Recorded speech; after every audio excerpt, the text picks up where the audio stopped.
If you don't know by now inside of outcome memories, there are many different roles that each survivor has. You have the stunners, the survivalists, and the support. Each one of these are very crucial in order for you to win a match, as long as you know how to play. But in today's video, we'll be going over one of the characters that many people don't know how to play and say is bad. If you don't know who I'm talking about, I am talking about Tails. In my opinion, Tails is a very slept on character. Many people saying they don't know how to use him or he's very bad. So in this video, we'll be going through every single map of how to use him on them and how to properly play him. So make sure to like and subscribe if you want more content like this, and let's begin. Starting off, we're going to be going through his kit and how to use his abilities. His first ability is known as Glide. How Glide works is once you're in the air, you click the button and you start flying. If you press the jump button, you're allowed to gain flight, but the duration on your glide, it gets shorter. This also allows you to reach a lot of areas where almost every other character can't reach except for Tails, or Tails' sniping areas. Maps like You Can't Run and Not Perfect have many of these, specifically created for Tails. Also, inside of version 0.2, he will also have the ability to grab survivors, but as of now, his glide only allows him to get higher in places and also have increased mobility. This ability comes around at a 25-second cooldown and can help you in a lot of situations. If you see the killer already use a grab, that means if you start flying, there's no way for the EXE to actually reach you. This allows you to gain a lot of ground, and on open maps like hills or Not Perfect, just get out of the way instantly. Now, one thing I always see people do with it is if you activate just as you're falling down from a jump as Tails, there's a chance that your feet touch the ground and it instantly cancels the ability. Now, one thing to know about this is this does not give you a decreased cooldown.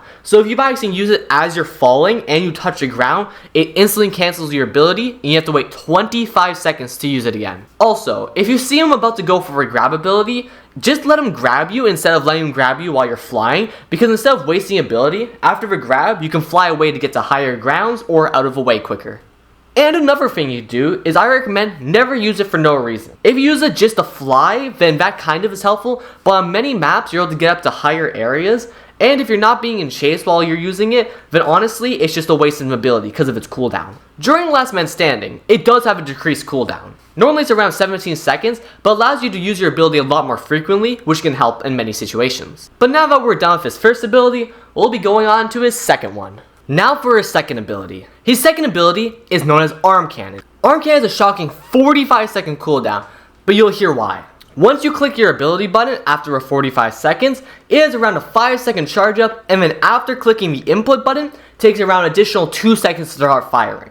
Now when you fire, you shoot a laser beam. This can stun the killer if you hit him throughout the entire thing for 9 seconds. This means that gives you 9 seconds for your teammates to escape, and 9 seconds that the EXE cannot do anything. Not only that, it also has infinite range. So wherever you're looking, as long as you aim it there and there isn't a wall or an invisible wall, you can hit there. So on opens maps like Green Hill and Not Perfect, you can snipe across the entire map and get somebody out of a grab or stun the killer while they're chasing somebody. One thing that is different though is his arm cannon isn't like other abilities. Normally above their ability, you can see a countdown of how much time until they can use their ability. Well, for Tails, there's actually no countdown.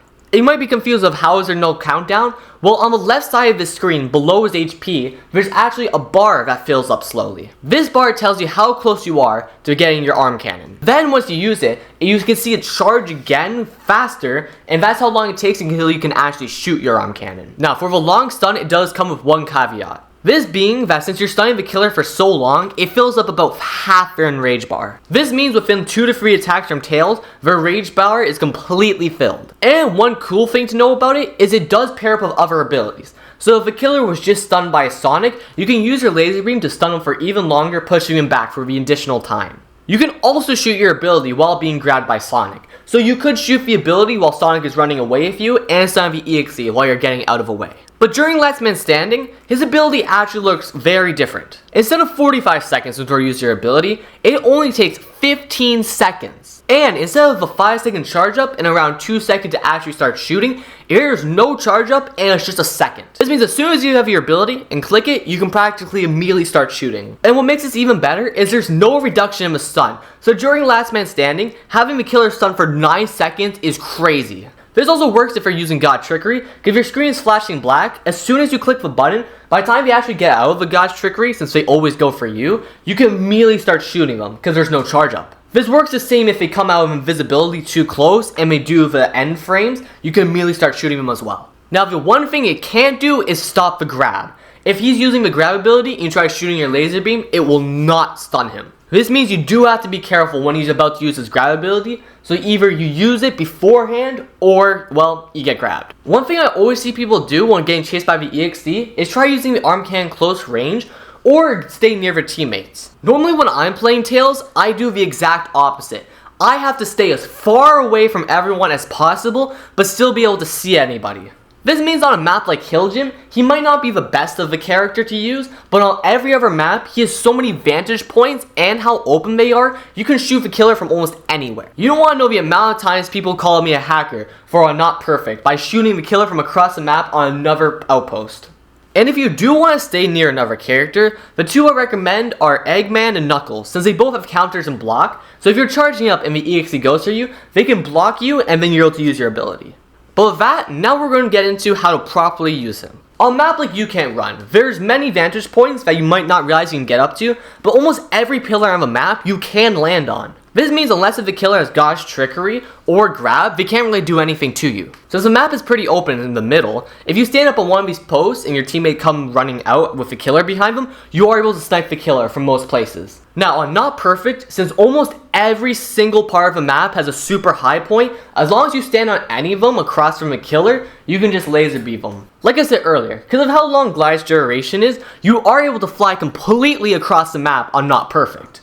This means if a killer is getting too close to you and you're on cooldown, you can just fly away to the other side of the map and then laser them down. This works shockingly well because of how open the map is, since you're able to basically shoot them from anywhere. Now, inside the map Hill, there are a few high places you can reach that the killer might not know of. But even standing on the ground, since the map is so open in the middle area, if you're on one of the higher spots on the left or right, you're able to shoot down into the middle pretty simply. And if you ever get caught up, since the map is even smaller but not perfect, just glide to the other side and you're fine. Now finally in Hill Gym, since the map has a lot of corridors, it might not work the best, but if you're standing behind a corner and someone's running past you, you can use your laser beam to catch the killer off guard. The reason I say this is remember, it's not only the end point of the beam where it hits. If they hit any part of a beam, they start getting stunned. He can practically act as a trapper by adding a laser wall that the killer cannot get by. For those reasons, he's technically considered a survivalist and a long-range stunner. Now inside of a match of 5 where the killer uses outrage, you can most likely proc off your ability of a laser cannon around 5 to 6 times per match. If it's a server of 7, 8 to 9. This means you can stun the killer for almost a whole minute and more. But with that is a thorough guide of how to play Tails inside of Outcome Memories. You want to always make sure to stay far enough away so the killer doesn't come for you when you're charging, but not too far away where you don't know where your teammates are. Tails is a really easy character to master as long as you're patient with his abilities, and he works very well in Last Man Standing. But anyways, that's going to be it for today's video. Hope you all liked and enjoyed, and I'll see you all next time. Later.